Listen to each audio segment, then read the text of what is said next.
Hi there, Dr. Jackie Kickish. In this video, I want to talk to you about why Kegels may not always be the answer to healing your pelvic floor dysfunction, stopping urinary leakage. So, urinary leakage, incontinence, peeing your pants, whatever you may want to call it, is a very common symptom that women have after giving birth. However, it is not normal. So before we get into the details today of the pelvic floor muscles and Kegels versus not to do Kegels, I just want to get that information out there. There are a lot of women that come to me that tell me their OBs just say it's now a normal part of motherhood. That is not correct. So let's get that out there. Now, it is very common to have this symptom, but it is not normal, and it is not okay to be living the rest of your life with, wearing pads to stop the urinary leakage. So in this video, we are going to go over a couple different things. So before I get into the reason as to why Kegels may actually be making your leakage or urinary incontinence worse, let's go over the difference really quickly between a hypotonic or weak and low muscle tone pelvic floor versus a tight or what we call hypertonic pelvic floor. Okay, so there is a difference between the two, and if you are someone that has a tight or hypertonic pelvic floor, Kegels will most likely make your symptoms worse because your pelvic floor muscles are actually very tight. Now, this does not mean that they are strong necessarily. This is where it can get a little bit confusing, okay? So let's first go over the symptoms between a hypotonic versus a hypertonic pelvic floor. So in a hypotonic, low tone, weak pelvic floor muscles, we have urinary incontinence or leakage, sexual dysfunction. If you are inserting a tampon, a lot of times it feels as though it will be falling out, or maybe when you're exercising and walking around, it feels as though it might be, descending out of the area that it is supposed to be in. And then we also have prolapse, or also known as POP. So that is a pelvic organ prolapse, where our pelvic organs can actually descend and lower from where they are actually supposed to be anatomically. This is rated in different grades. And if you feel as though you do have a prolapse, I would definitely recommend for you to see a internal pelvic floor PT that can do an examination and make that diagnosis. Next, we are going to review symptoms of a hypertonic or tight pelvic floor. There are a lot of symptoms, so I have some of my notes here in front of me so I make sure I do not miss out on any of them. All right, so number one, guess what? You are right. Urinary incontinence or leakage is also a symptom of a hypertonic or tight pelvic floor, okay?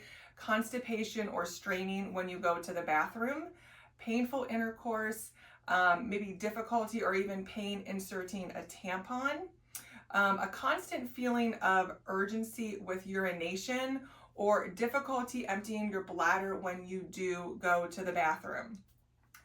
Often, if you're doing Kegels or you're holding a Kegel, often this will make your symptoms worse, okay? So we're gonna go over why here in a little bit, but another symptom also is pain in the low back, SI joint, which is kind of, is right below your lumbar spine. I will make sure to show a picture of that.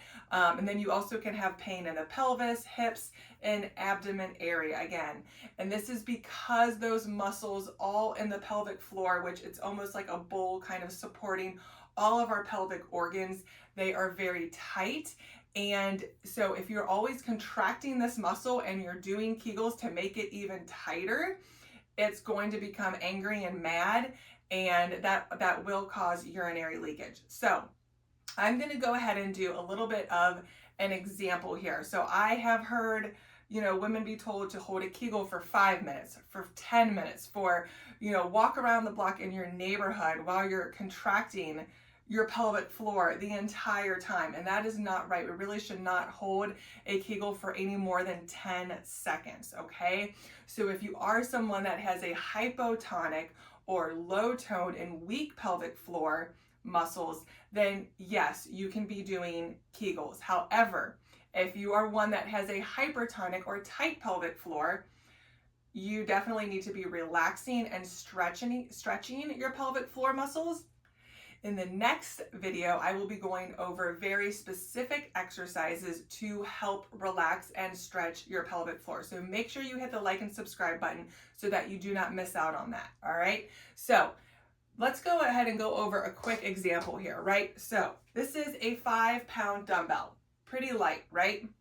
So right now I have my elbow flexed, I'm working my bicep, and I'm just holding it here. I'm not doing this the whole time, but I'm still contracting this muscle in what we call an isometric contraction, where there's no movement at the joint, but I am squeezing this muscle to keep my elbow in this position, right? Pretty easy, 5 pounds, not very heavy. But if I try and hold this for 5 to 10 minutes, eventually the muscle is going to have to relax and give out, right?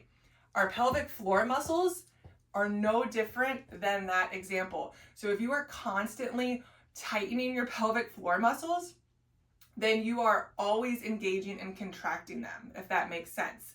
All right. So just because you have urinary leakage does not mean you have a weak pelvic floor and therefore I must do Kegels. So this is why Kegels are not always the answer. Okay. Another example I just want to go over really quickly is, a lot of moms after pregnancy, after giving birth, they have weak glutes, okay, buttocks muscles. This group of muscles is extremely important. They do need to be strengthened to promote a healthy pelvic floor.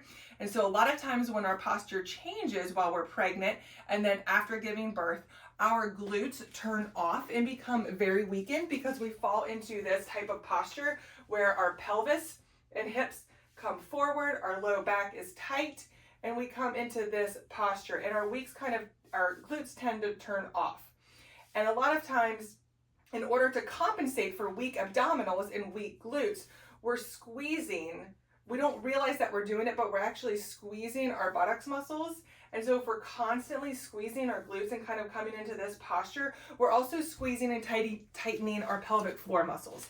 And this is something that we do not want to do, okay? So in the next video, I will be going over very specific stretches and exercises to help relax and stretch your pelvic floor, because it is not always about doing Kegels. So I hope this video helped you. Again, as a disclaimer, if you are someone that, is a little bit more complex, has multiple different symptoms, and you're not sure, I would definitely advise you to see an internal pelvic floor PT who can evaluate you, and, they would be able to tell exactly what muscles, in your pelvic floor you have tightness or weakness in. All right. So I hope you enjoyed this. Make sure you hit the subscribe button so that you don't miss out on the pelvic floor exercises that will be coming up next. I will see you again next time.